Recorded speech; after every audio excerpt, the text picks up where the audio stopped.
folks, and welcome to the Fashionably Late Show with Mitchell, where we are here fashionably late, sometime between 8 p.m. and 9 p.m. Eastern Standard Time every Thursday. I hope that you had a good week. Was it eventful? I hope if it was, they were positive things. I hope work is returning to some type of normalcy or here very soon, if that's indeed what you want. Maybe you don't want to return to that job that you got laid off from way back when, 2 Marches ago or whatever it was. And if that's the case, I hope you go where you're destined to go. So,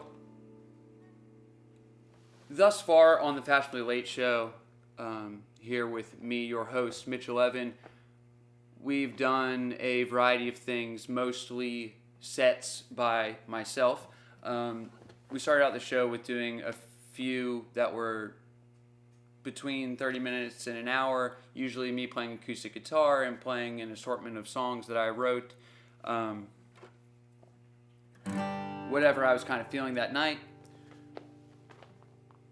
Then we had a few guests on last week.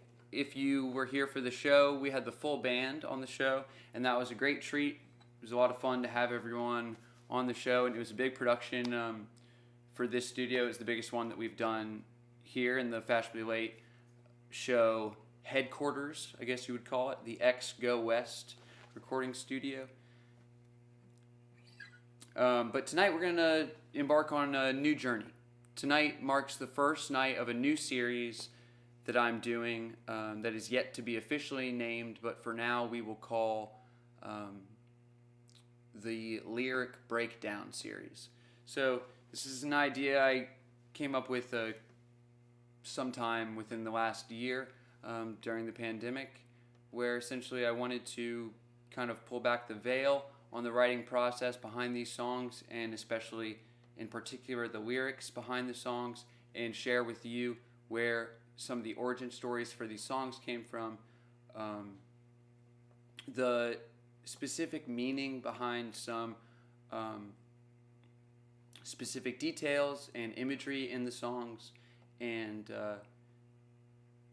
what kind of physical location and also mental space I was in when I wrote the song, etc., etc. So, with the record having just come out a few weeks ago, if you haven't listened to it, you should stop watching right now and go listen to it. The album came out on March 19th, a few weeks ago, and so we're going to do this series in chronological order of the track sequence on the record, starting with Band-Aid being the first song on the album. So, without further ado, these are going to be shorter episodes than the full sets. I'm just going to do one song per episode, and then I'll see you back here next week for the next song. But tonight's show is all about the lyrics and the writing process behind the song Band-Aid. So first, I'm going to play it for you. I'm going to give you the full rundown of the song, and then at the very end of the show, you'll hear the recording. All right, thanks for being here, folks. This song is called Band-Aid. We are just now starting the first song on the record.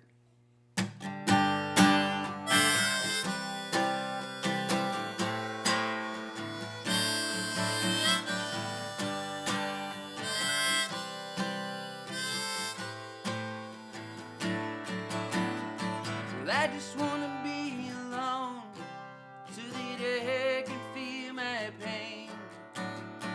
Talk about being human, but everybody wants me to be okay.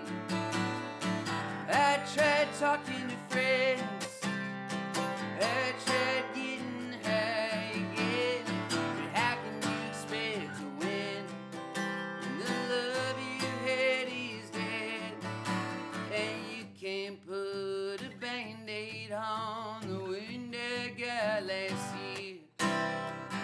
Far off in the landscape, there is hope beyond the fear. It's raining today, and I can't see behind the tears. It's raining today, and I wish you were here.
behind the tears.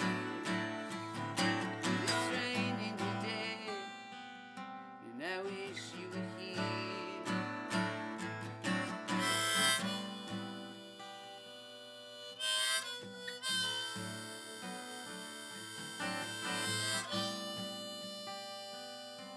I wish you were here.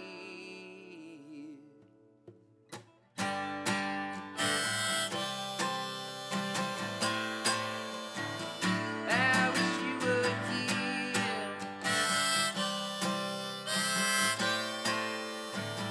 I wish you were here. I wish you were here. I wish you were here.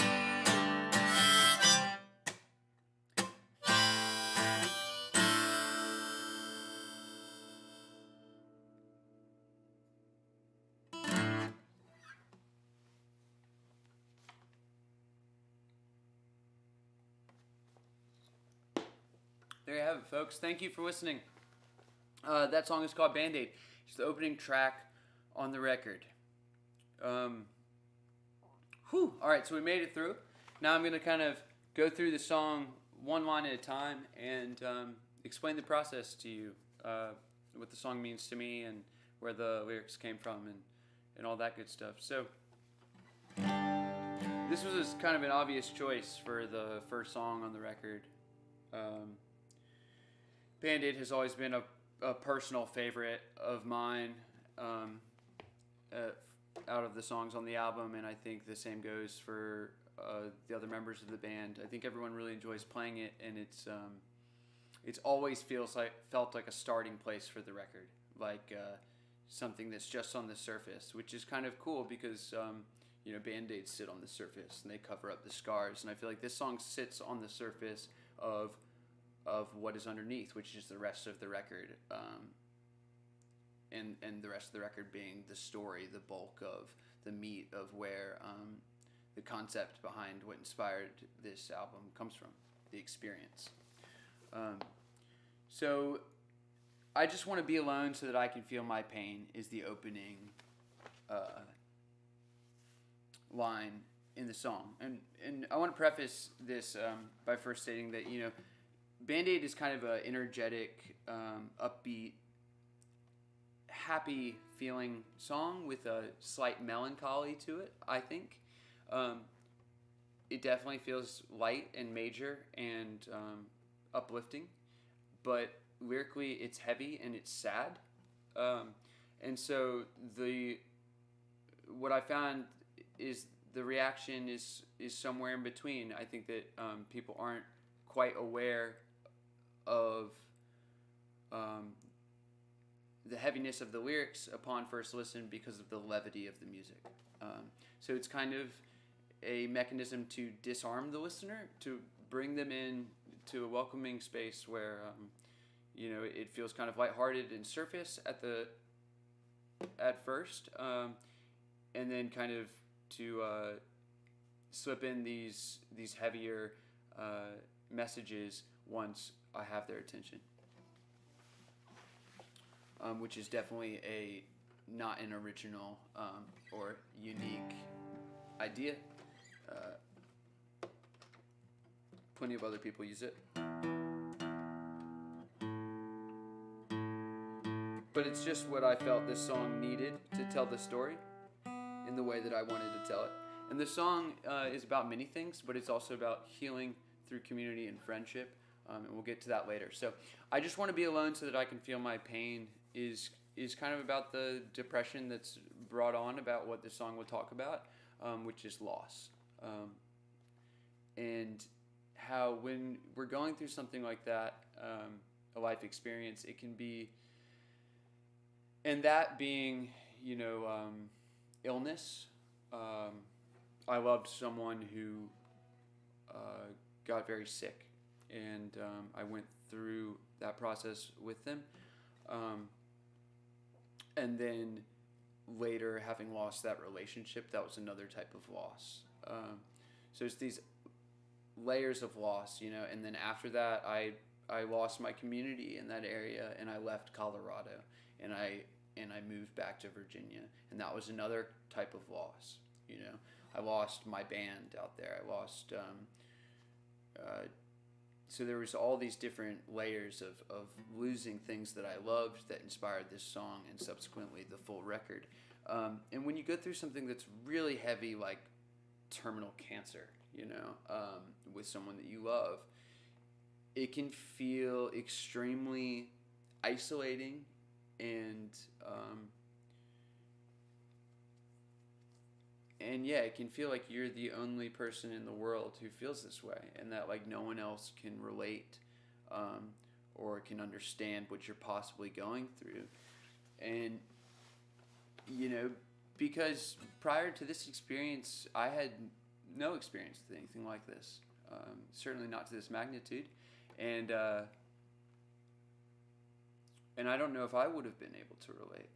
So I think with good reason it can feel alienating and isolating, although that's certainly not the truth. There are plenty of people who are going through this all the time and who have gone through this, and I think that idea can be dangerous too, because it can reinforce depression, and luckily there were people in my life and that came into my life later that helped pull me out of that funk that I was going through because of this experience. The next line, they talk about being human, but everybody wants me to be okay, is kind of about how we walk through life with smiles on our faces, acting like everything is okay, and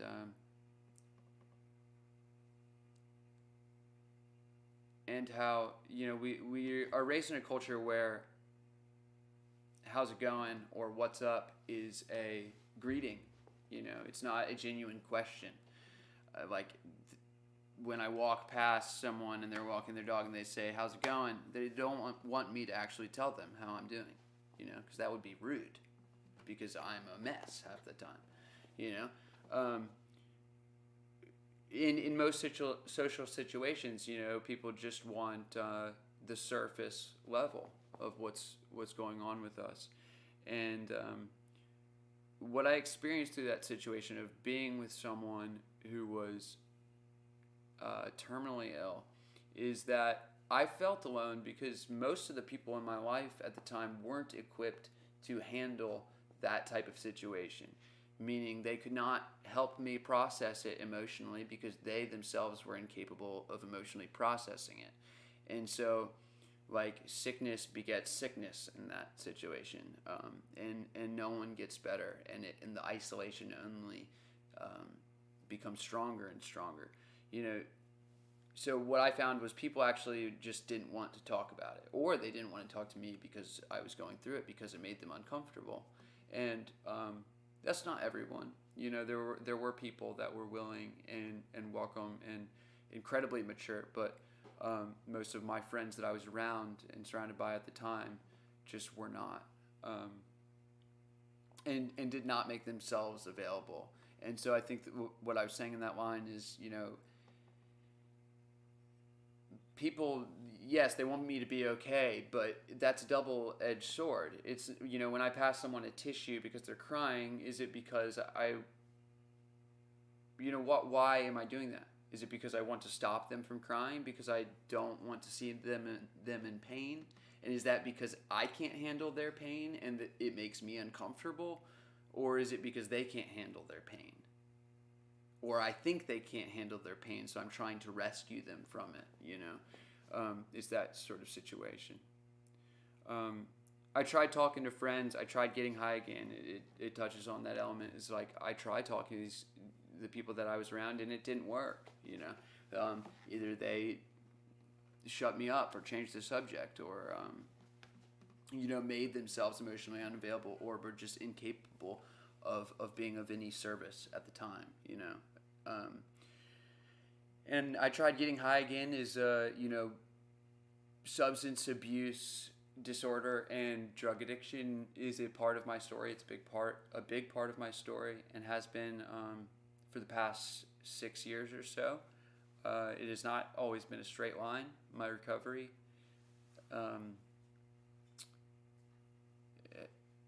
has not been linear. It's had its ups and downs. It's had false starts and fits, and I've had prolonged periods of continuous sobriety, years, and then I've slipped back at times, So this was an experience where I unfortunately lost a streak of several years sober because I was unable to cope with the reality of this situation that I was living through, and the fear that surrounded me.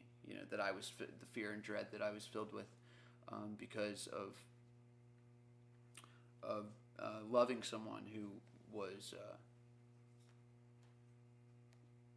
most likely going to pass away from this illness, and I could see it happening right in front of my eyes, But how can you expect to win when the love you had is dead? So that's that last line is pretty loaded. At first, I wrote, but how can you expect to win when the love you had is gone? And that seemed like the easier, softer message and way to say things. And but I really meant what it finally wound up being. And there were a couple of times that I wrote dead and then changed it back to gone. And I was insecure about that word, using the word dead, because of the implications, and not because of what it meant to everyone else, but because of what it meant to me, So I decided to go with the heavier option because it was more truthful, and it had become the reality. So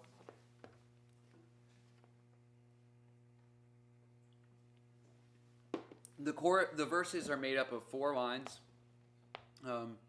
and so are the choruses. So it's a very symmetrical kind of A, B song. So this brings us into the first chorus. You can't put a Band-Aid on the wound I got last year. It's just saying that, the stuff that I went through and the scars that I received last year are from this experience, are something that's going to stay with me for a long time, if not a lifetime, and most likely a lifetime. Far off in the distance, there's hope beyond the fear. It's acknowledging that I know this depression will not last forever, that I know that this experience will not define me, which is entirely, and will not be the end of me, that I will make it through it. Which was really huge because I didn't feel that all the time. There were moments of despair. There were moments where I wasn't sure if I could, if I was going to make it out of this thing okay, and I think those closest to me feared for me too. It was very real at times, but I did, and at the time where I was when I wrote that line, I knew that I would. So, but it's raining today and I can't see behind the tears. It's acknowledging, but today is not that day. Today, at the time when I wrote this song, I'm not okay. And this Band-Aid is not going to do it.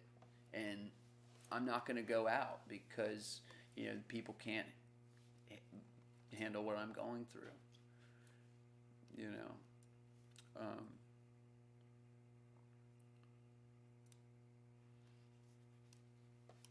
It's raining today. I wish you were here. That's, to quote on the physical, emotional, and spiritual distance between me and the person that I was in love with that I wrote this song about, who's no longer with us, unfortunately. So this brings us into the second verse. This, on the recording, sparks when the guitar drops out.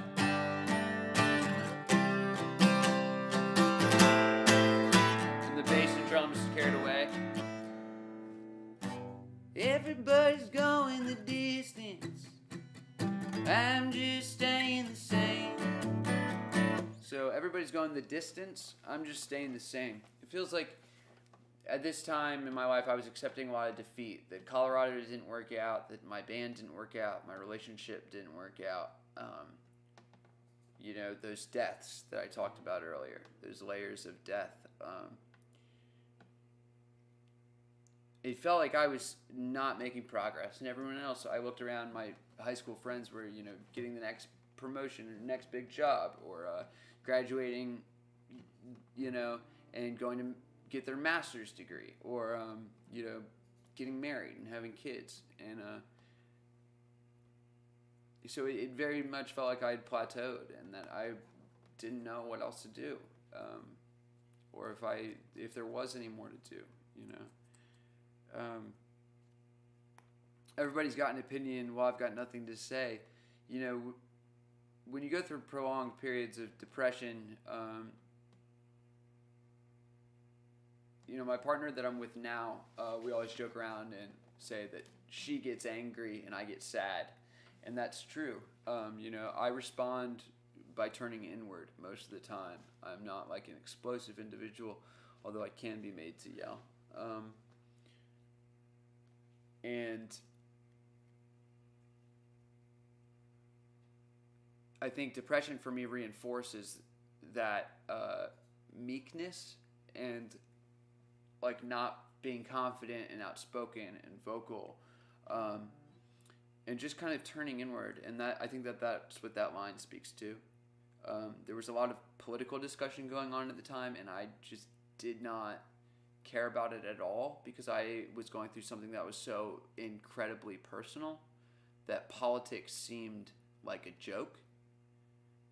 And it made me feel further alienated because I felt so disconnected from the news and the media and what was happening in the world because I was so engulfed in my own little world. And I see that now, that's really what it was. I was disconnected from reality. And I found relief and comfort actually in delusions like people do, and I was very vulnerable to lots of different ideas at the time, and I was very impressionable, I think. I'd stay up all night researching like alternative medicinal cancer treatments and stuff like that, and like stone cold sober, not eating, not sleeping, not taking care of myself, going down these long, dangerous rabbit holes, and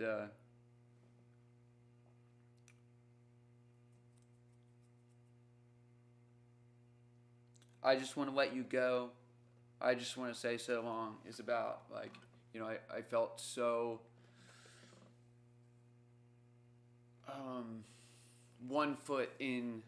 When I first came back to Virginia, I was so wounded. I was like a little puppy, that had been thrown out of a moving car, and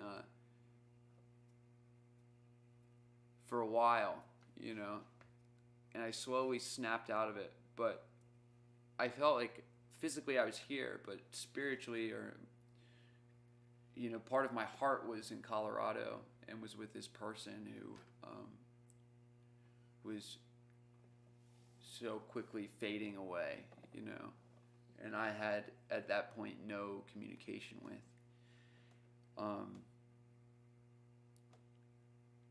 And I just wanted to be free from it. I wanted her to be free from it, and I didn't know how to make that happen.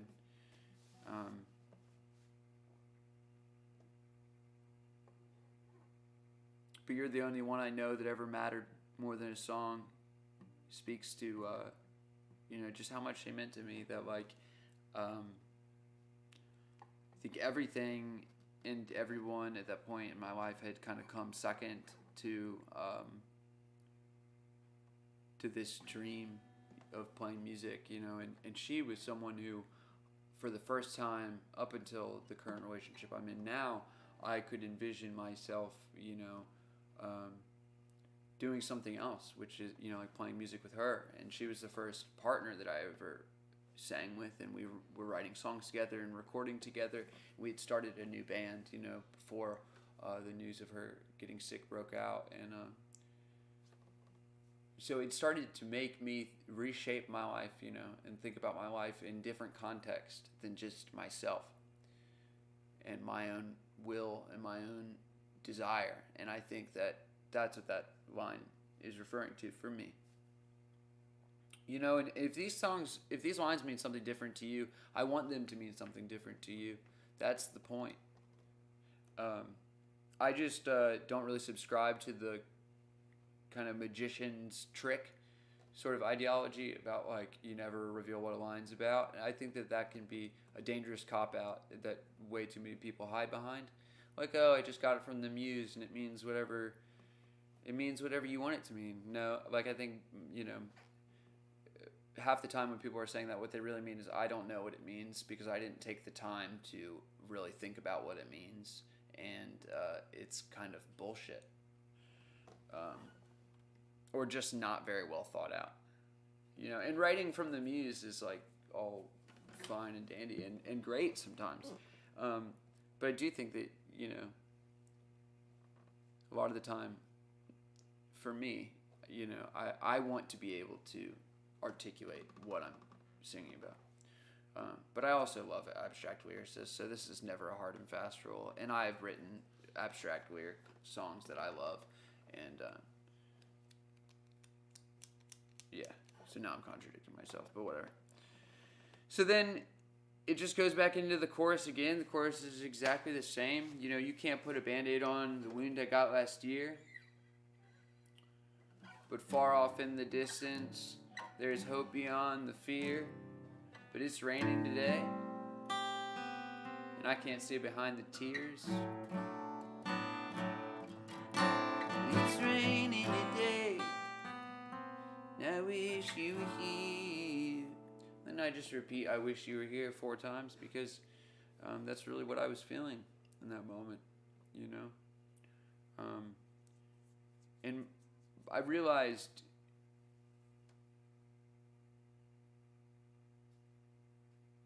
when I was going through this, when I was in Virginia, and I was so riddled with, I was just so full of pain, that what I was really experiencing was longing, I just missed her. It was just that simple. And I mean, there were some other compounding feelings as well, there was guilt, there was shame, there was sorrow, bereavement, but really I just missed her so much. I just wanted to be with her, and I couldn't, and I knew that I would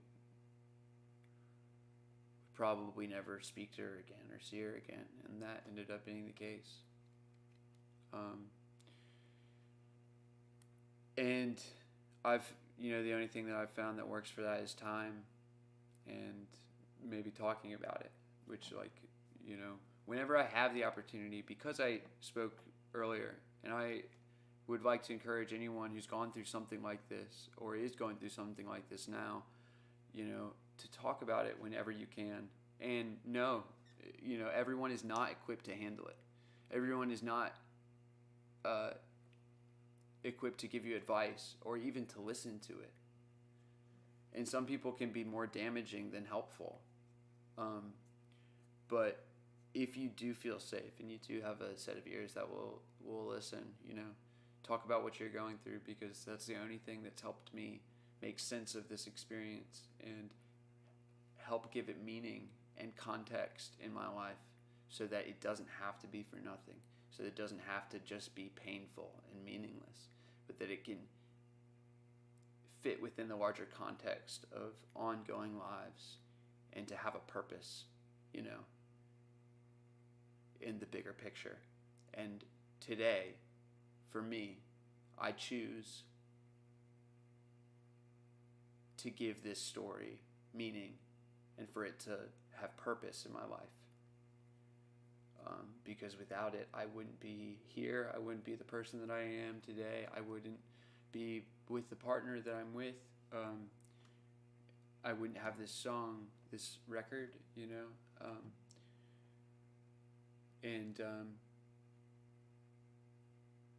and I wouldn't have the memories that I have, which are what I cherish most. So talking about this experience has been extremely instrumental in me healing from it. And, so without further ado, thank you for letting me talk about it tonight, and thank you for listening. This has been therapeutic for me and cathartic, and I hope that you have a similar experience. If you know these songs and you love these songs, I hope you get to know them deeper and with a new understanding.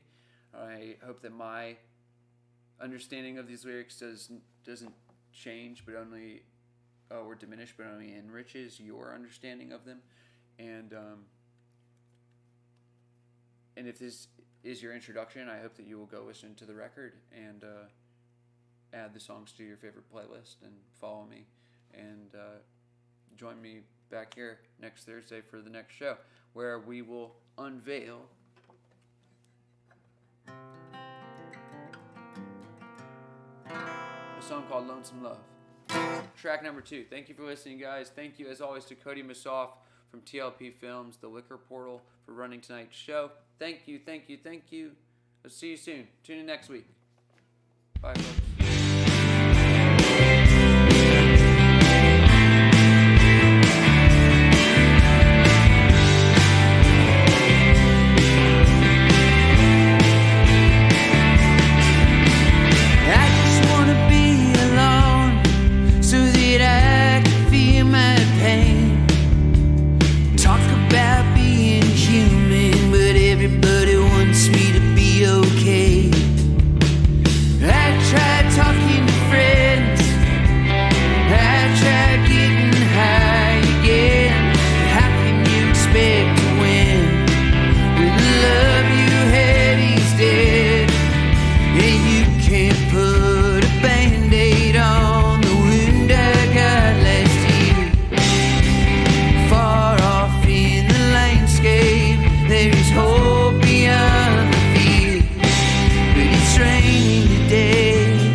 Everybody's got an opinion.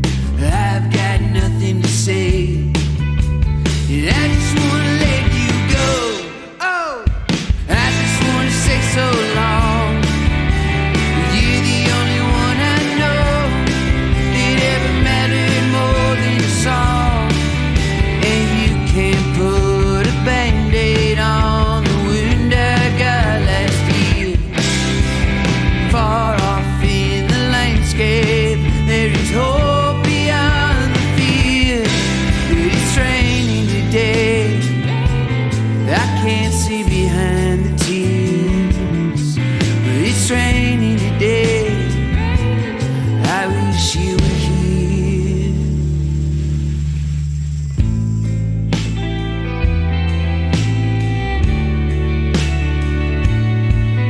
It's raining today,